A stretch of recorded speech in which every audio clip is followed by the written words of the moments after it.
Salut les petits explorateurs. Aujourd'hui, on part à l'aventure à Gardaïa. Accrochez-vous bien, on va découvrir une ville incroyable en plein cœur du Sahara.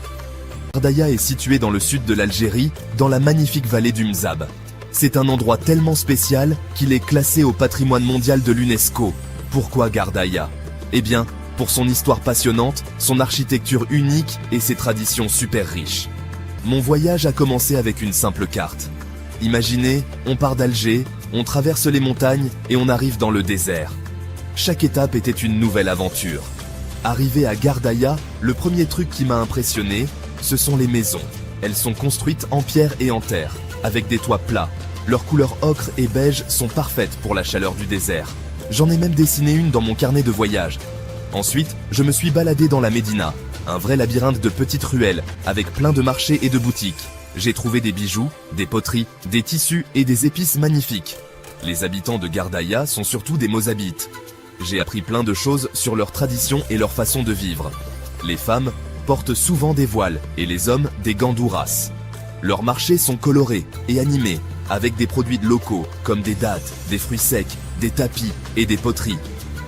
Les odeurs et les bruits du marché étaient vraiment captivants.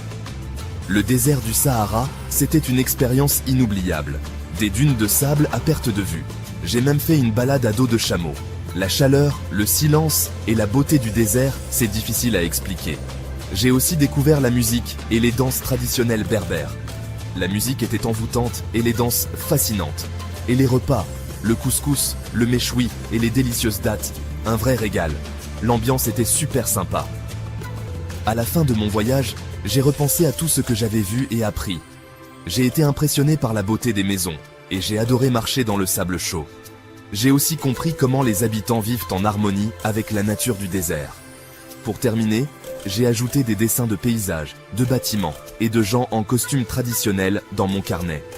J'ai même collé quelques souvenirs, comme des cartes postales. Voilà, c'était mon carnet de voyage à Gardaïa. J'espère que vous avez aimé cette aventure.